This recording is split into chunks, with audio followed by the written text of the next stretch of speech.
We're super excited to finally have a Nether update. Ooh, the Nether update.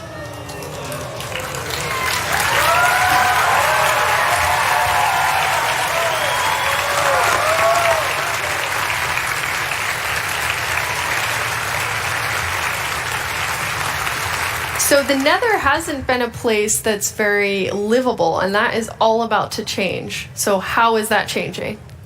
I mean, well, it will still not be easy to live there. Okay.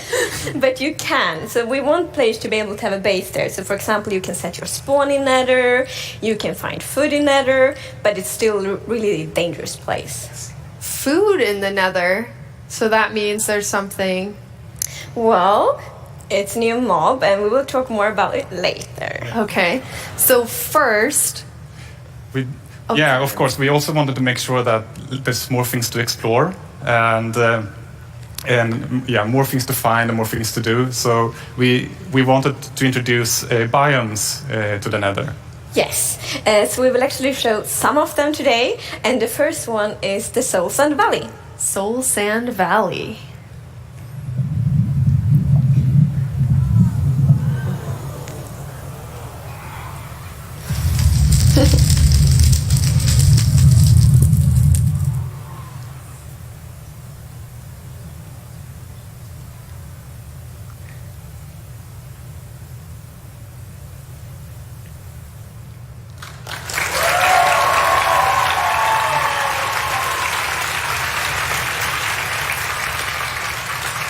You're right, not sure I would want to live there. Well, depends on what you prefer. What's happening in Soul Sand Valley? It looks incredible. Yeah, so I would say this is a scary biome. It's quite barren, and it has this blue fog and the blue fire, which is a new block. Or actually, if you place fire on a soul sand, it will now turn blue. And it's also like the stalactites and visible fossils. And you'll be able to take the Soul Sand block, and that will work in any of the dimensions. Absolutely. That is very cool. I bet people will do really amazing things with blue flames.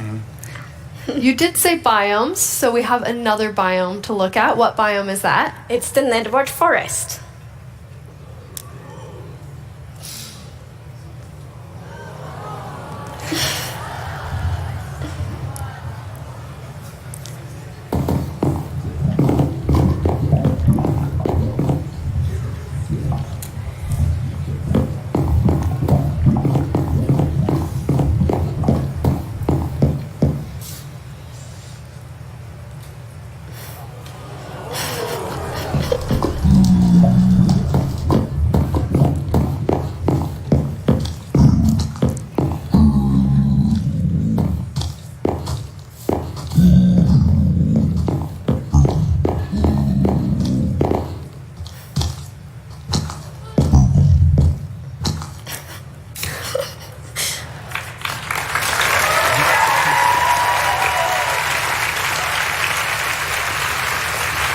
There's a lot in the Nether forest, so what's happening in there?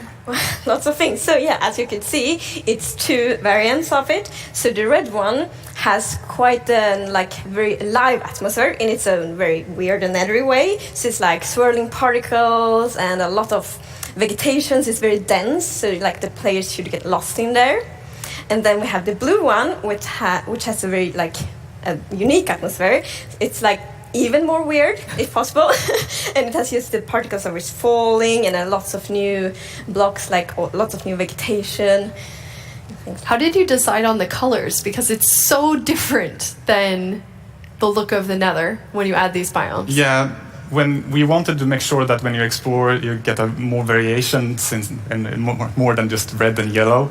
And we were thinking about how the overworld is much green, blue, and gray, and then this black, purple, and yellow. So we were thinking, how can we add more color depth to the Nether that kind of creates a good feeling for the Nether still. It's really beautiful, but you said it's going to be just as hard. So even though this looks quite, like an oasis, it's not going to be? Well, we still call the Nether forest the Nether oasis, but that doesn't mean it will be easy being there. So there will be, for example, a new hostile mob, and I think we could show it now, and we temporarily call it the Pigling Beast. Pigling Beast.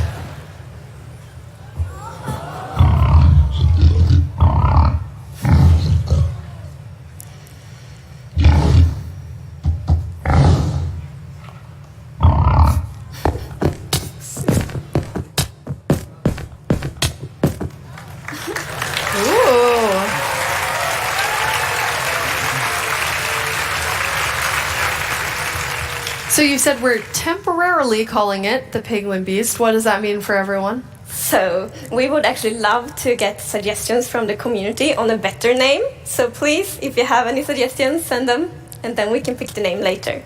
And what happens with this new to-be-named Piglin Beast? So the to-be-named Piglin Beast is really aggressive, so it's quite scary, but it's also the food source in Nether, actually.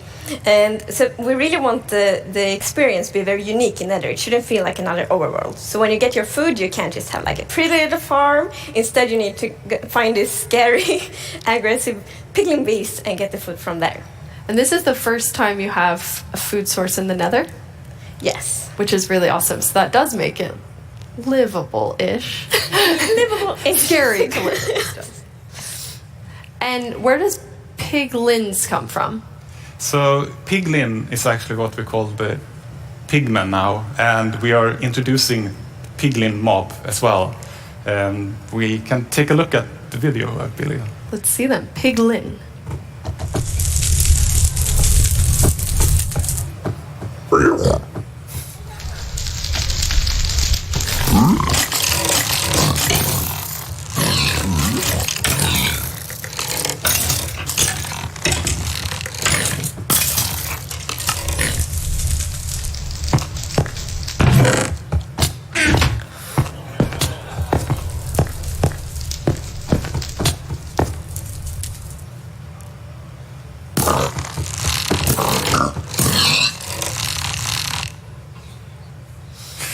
Ooh.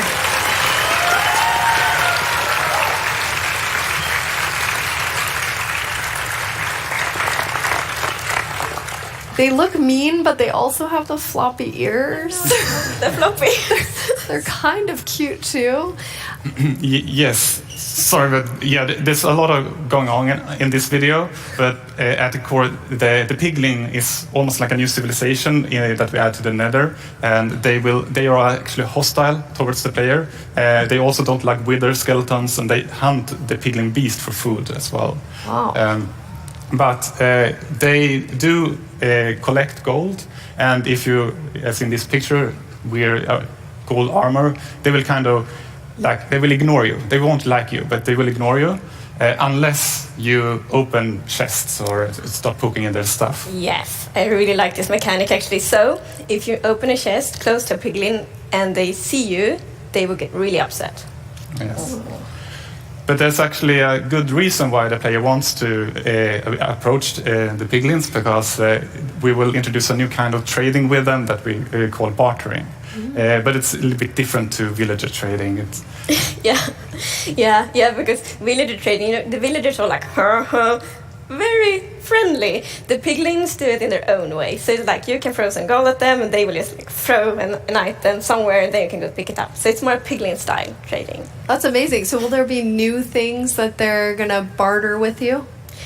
It will, but we will not tell what you can barter yet. So new things coming to the Nether. That is a lot of Nether things coming.